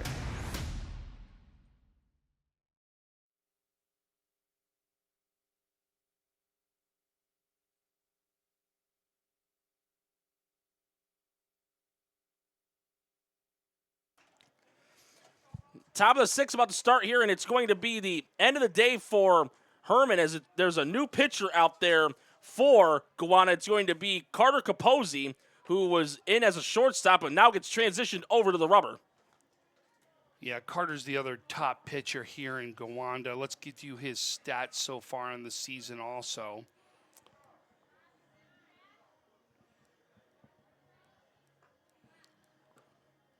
So Carter Capozzi on the season has pitched 41.1 innings. He's got a 2-0 record. He's got 54 strikeouts on the season with a 4.065 ERA.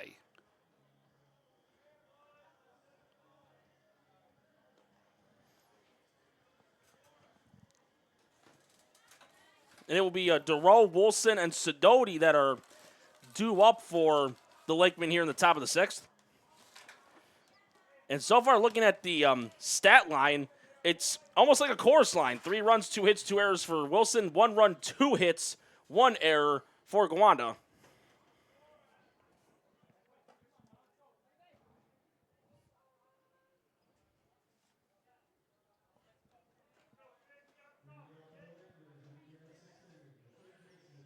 I mean, these pitchers have just been fantastic. We've only seen 4 hits in the game.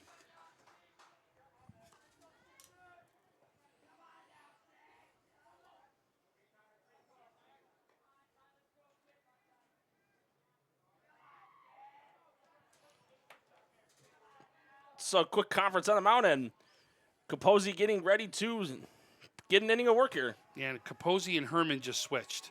So Herman's over at short is where he is right now. Well, the good thing is at least he'll still be on the field playing. Oh, you have to. You can't not have that bat in the lineup. As the first pitch by Capozzi was outside for a ball. Can you believe Tyler Johnson's only got 61 pitches through 5? That's nothing short of amazing. As the grounder goes over to Herman, gets it over to first in time for the 6-3 ground out, and it will now be Tyler Wilson.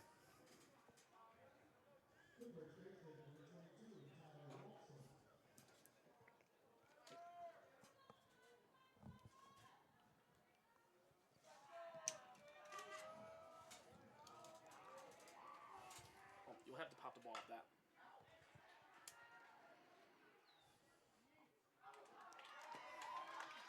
And a wild throw there, but a good job by Lay. Heads up to tag the runner to avoid a possible error, making that a quick out number 2.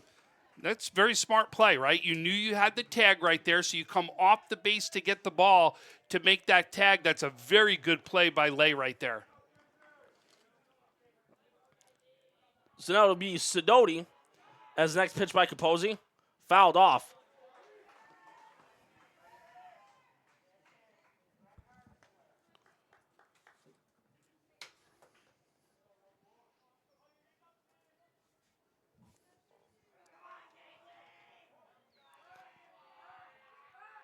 All one delivery. And that one swung on a miss for strike 2. Looks like Capozzi slipped on that one as he delivered that pitch.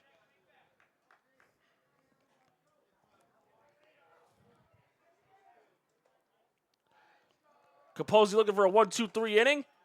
And that one just outside 1-2. And the last few pitches when he's done with his delivery, his hat's been popping off his head.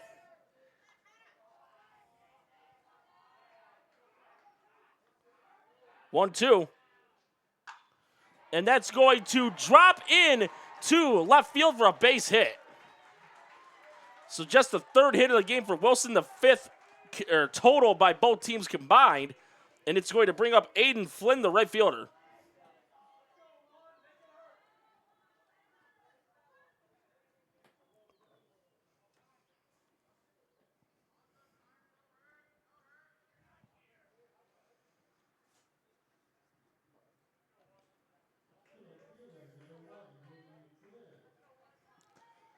So Flynn, 2 at-bats, 2 strikeouts, looking to get a hit here to keep the inning alive for Wilson.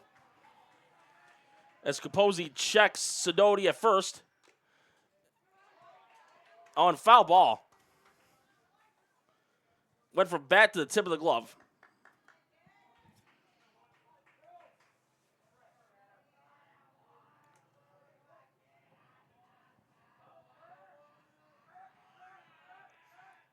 Oh, 1 outside, 1-1. Seems like Capozzi's having a little trouble on that mound. He seems to keep slipping a little bit. Have you seen that, Norm? Yeah. Especially on his finish point is where he seems to be slipping. And fouled going out of play, making it 1-2. But you can see when he does have his composure right there, he is very good in finding the strike zone very quickly coming into this game.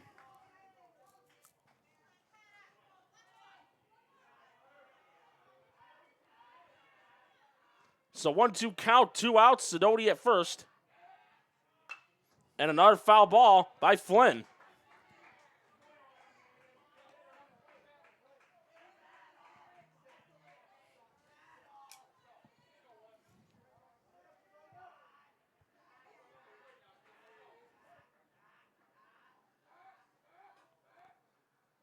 Another 1-2 is going to be a grounder over to third.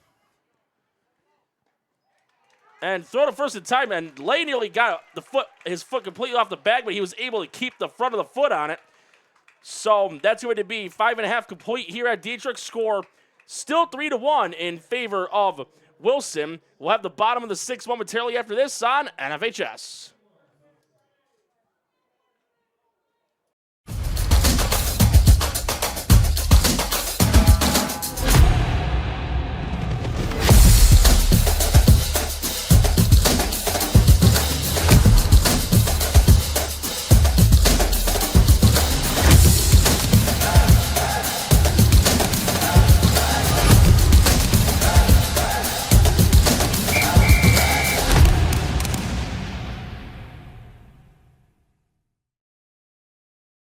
Going to college for esports feels amazing.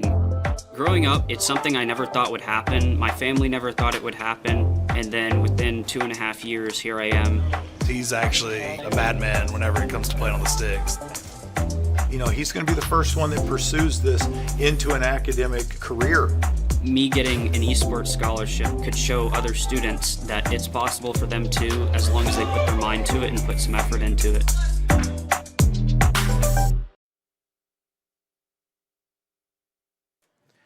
Van Note, Smith, and Herman due up for the Panthers here as we're in the bottom of the sixth, and Wilson up 3-1 as Johnston will prepare for another inning of work on the rubber.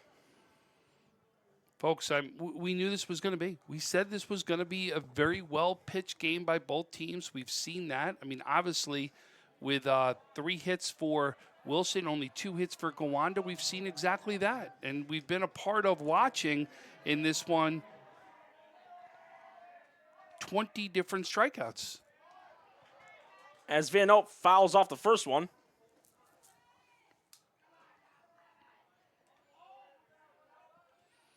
Wilson's expecting a little small ball here. Look at where our third baseman is playing. He's just off your screen. You're catching him right now, walking back a little bit. And on the heart of the plate, strike 2. And you can see right now he'll back up right now because obviously we're not going to see a bunt opportunity with 2 strikes.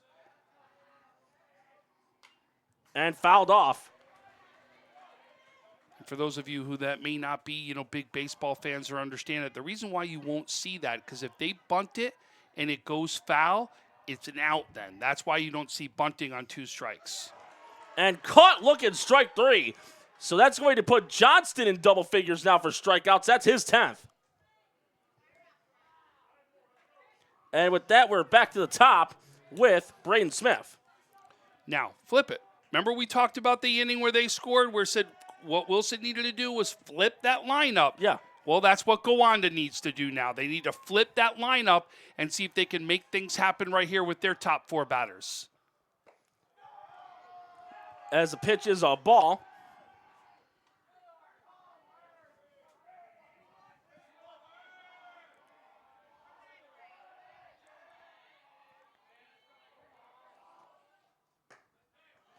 And right down on the outside corner, strike 1.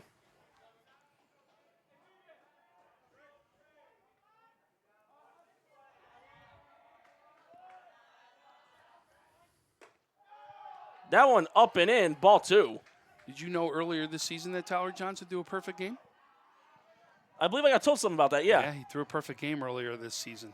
I mean, he's just been, you're seeing exactly why he's getting the accolades he's getting. Inside corner, 2-2.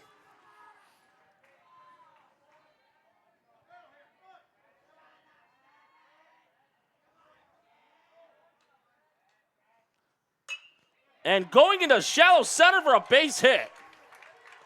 And that's going to bring up Blake Herman. Now, Gowanda gets the guy they want up with a runner on. Things happen like this, right? This is why you want to get and flip that lineup right here and start making things happen. And I'll tell you, we talked about Blake Herman being on the national circuit. He's seen this type of speed. He has seen this kind of throwing at him all the time.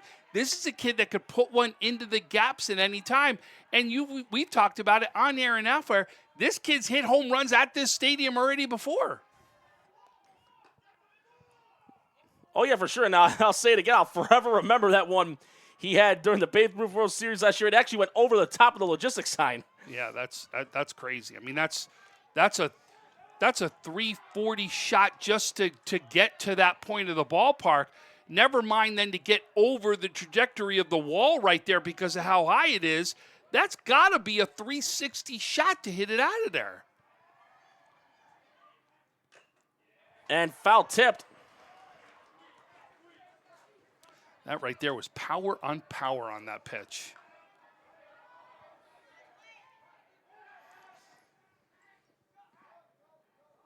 Back in safely there was Smith.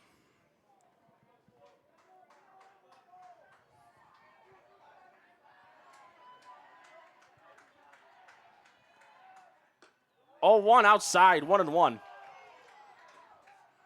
But it is funny listening to, you can hear the crowd. This is now late in this game. So I wanted to stand up just for a second to see the entire Gowanda dugout is standing up. And Herman gives that one a good lick, but it's going to have a case of the hang time. And it's going to be Huff making the catch in center for the second out. And remember, one of the big hits of this game is by Capozzi, right? And he did it. This is where you say you got to help yourself right here. He drives something like that again. That's a way to be able to get a run on the board, but he already knows and has already accomplished hitting off Johnson. But you got the entire dugout right now of Gowanda standing up. You got the entire dugout of Wilson standing up. This is what a game is all about. As the next pitch hits right down the pipe for strike one.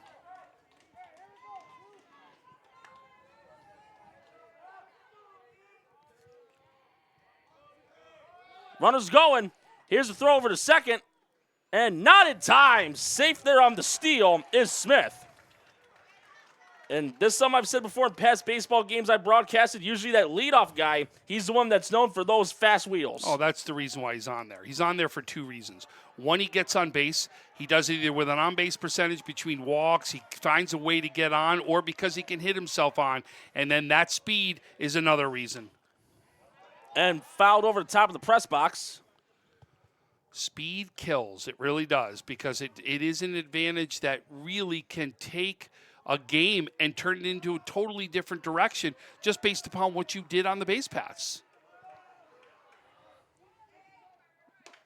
And time called, no pitch.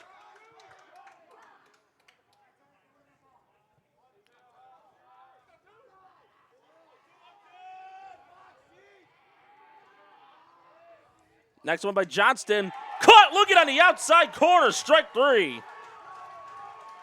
So that gives him 11 strikeouts as 6 innings are complete here at Dietrich. Scored 3-1. Wilson with a chance to put some insurance runs out in the 7th after this on NFHS. All runners are different, and we're here for everyone.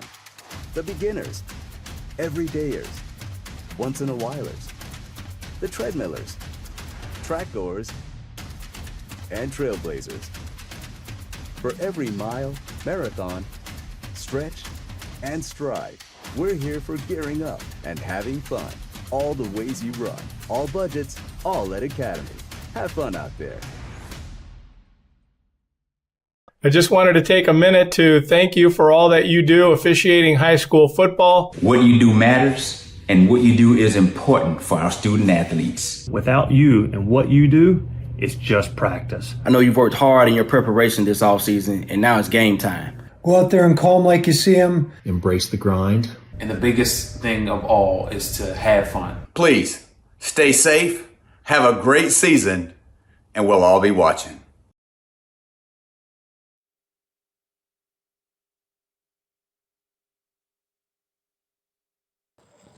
So Frericks, Huff, and Simpson do up here for Wilson with a score 3-1, as this will be the last inning of quote-unquote regulation baseball. And for Wilson, I'll reiterate, this is a chance for them to possibly get an insurance run or two, give themselves at least a somewhat of a comfortable lead going into the bottom half of the 7th. And again, it is Capozzi on the mound for Gowanda. And the last time Frericks was up to bat, that's what led to the interesting events where Wilson took the lead. He did strike out swinging, but it was a drop ball on the 3rd strike. Got the first safely, and then Huff got walked. Simpson singled and drove in a run. Then they intentionally walked Johnston, and then the flyout by Ernest to end the inning. So that was the beginning of the Merry Melody moments in that top half. We do have a scoring update. Game was finished. The Monsignor Martin's second half of the semifinals. And it was Canisius that is now advanced to the finals with a 2-0 win over St. Francis. So the final has been set for the Monsignor Martin final. It will now be Canisius versus St. Joe's. Ooh. As the bunt goes foul, making it 0-2.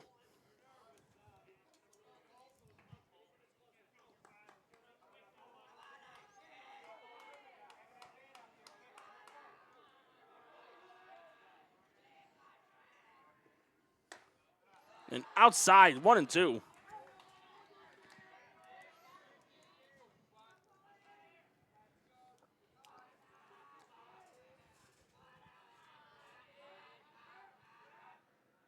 One, two, and that one going into shallow center.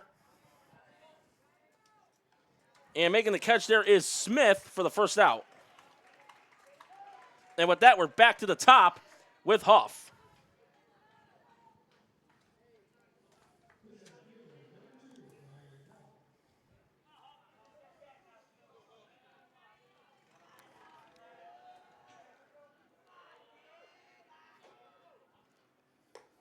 Outside, 1-0. Again, last time Huff got up to bat, he walked and scored a run. And got a good piece of that one, but it's going to go way foul beyond the bullpen for a strike.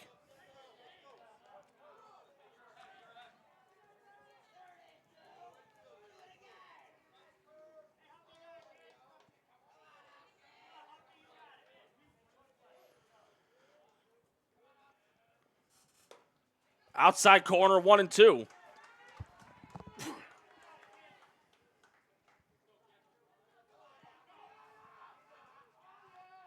One-two delivery by Capozzi. And caught, looking on the outside corner, strike three. Third time that Huff has struck out, as it will bring up Simpson.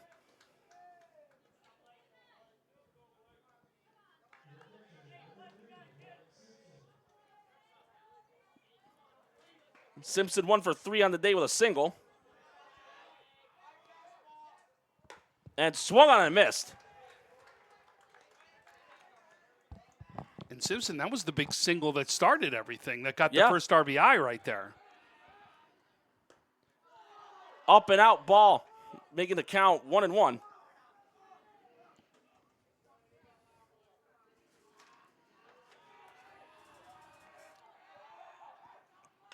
And fouled off, 1-2.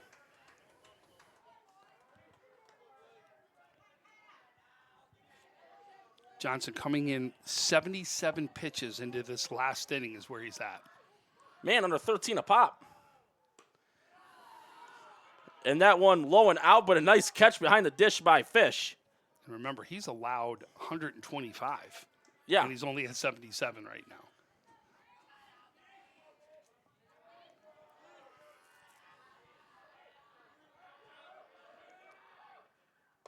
And swung on a miss for strike three.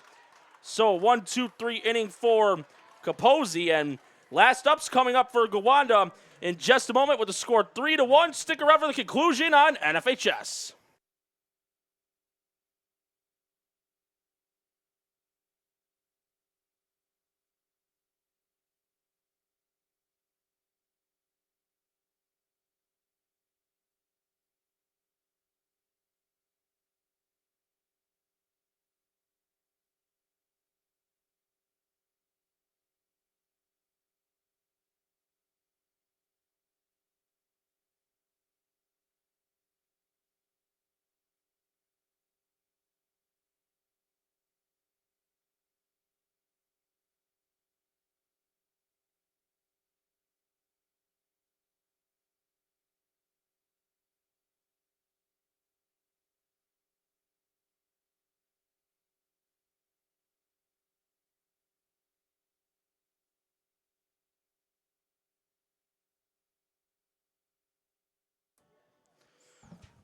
So last half of the seventh here with the score 3-1 in favor of Wilson, and it's going to be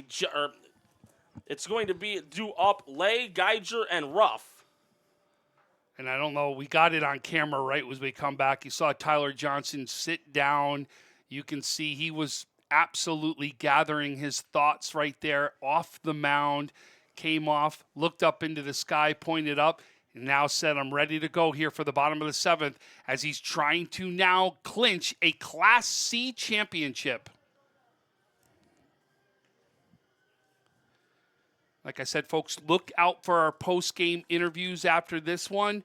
They'll be on Instagram. They'll be on Facebook. They'll be on, I don't care what you call it, Twitter, X, either one, but it'll be on there too as we're going to see and we're going to get a chance to talk to the players of the game out there. And like I said, I did give one away. If Wilson got there, I told you Huff will be out there talking to me, especially to talk about that catch.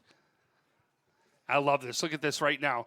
The entire team in a huddle on the mound, well, the entire infield with the catcher right there in a huddle where you could see all talking together, all making sure, let's do this one. We do it as a team together right here. Just shows this baseball community, this entire community, Wilson, a very close-knit community, and proving that today. And that would hit him. So a hit by pitch, and Lay will get the free pass. And I do wonder, though, if they possibly think about putting in a pinch runner for Lay. I think so it looks like they may, but I'm going to tell you, Lay's got some wheels. You don't realize it. He actually can get down that baseline. It looks like Smoot is going to come into pinch run. I've seen Lay get down that baseline, though. He does have some wheels. You know, you could see even just as he trots off, he's got some speed, man. Listen, I'm also a dad of a big guy, as everybody knows. My son Luke right there, I'll tell you, he was a big guy who was slow in the base pass, but he was also smart in the base pass. And sometimes being smart can help you with a speed issue and really still get you to be able to steal bases.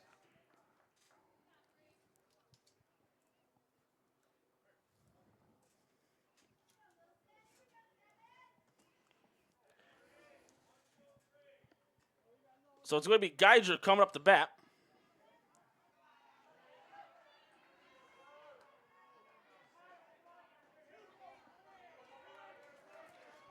They're expecting the bunt. Look at Wilson way in. And Geiger was trying to call time. He didn't get it, and the pitch was a strike in the inside corner.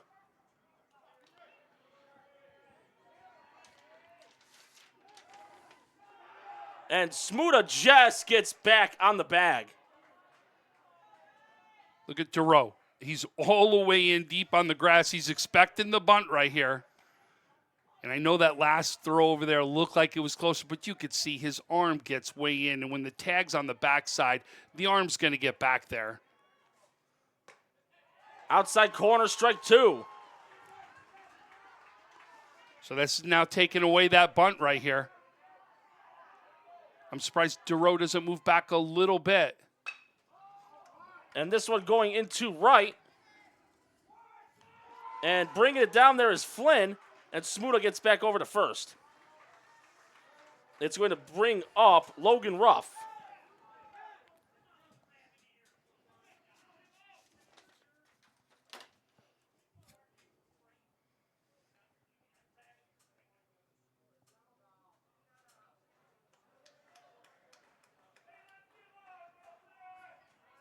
Looks like they just was issued a warning right there. Something must be said that we can't pick up this high. I thought I heard someone say shut up. Oh, okay. So someone said something they should have. It looks like I think it was a warning.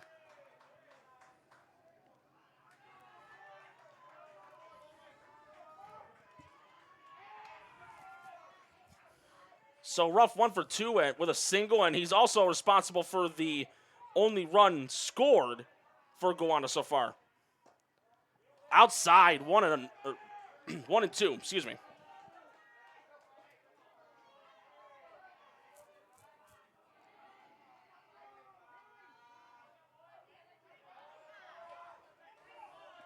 So Ruff calling time. I don't know if you hear it. The crowd's getting louder and louder. You can hear them.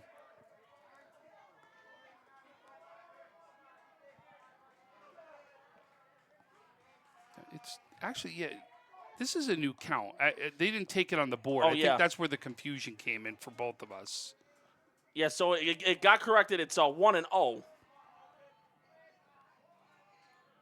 But Johnson, though, keeping a close eye, and that's going to go over to short. This could be 2, 6, 4, and not in time. Runner safe. They do get the force out at second, but Ruff barely able to beat the throw over to first. Hold on. Are they both safe?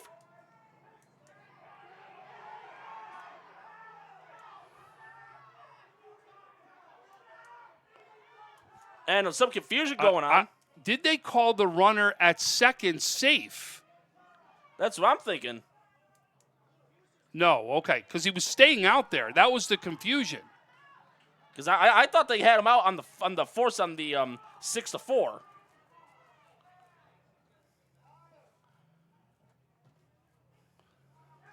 Yeah, Ruff just beat the throw to first by a step.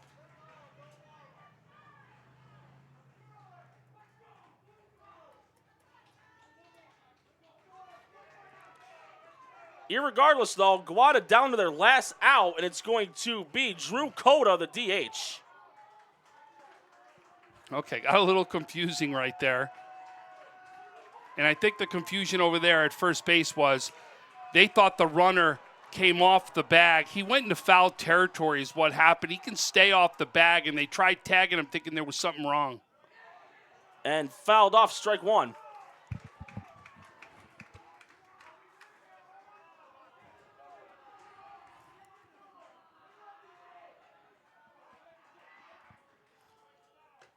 Swing and a miss, strike two. Throw back to first, not in time.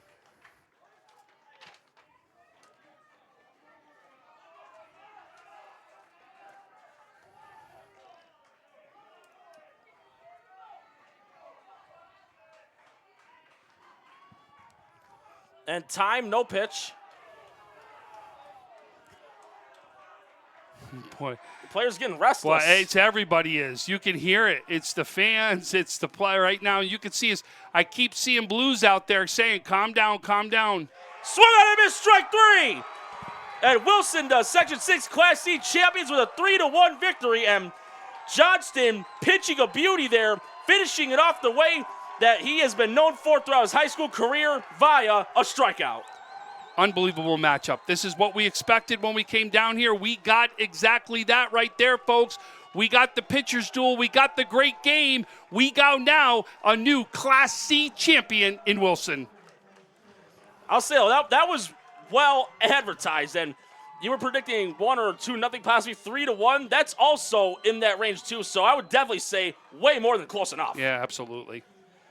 But that, though, once again, the Wilson Lakemen, the Section 6 Class C champions with a 3-1 win over the Gowanda Panthers. And along with my partner in crime, as well as running the producer job, and Tom Prince, as well as Brian behind the camera. This is Norm Rodriguez saying to all the viewers, you've been watching the Section 6 Class C matchup between Wilson and Gowanda on NFHS. We'll see you next time.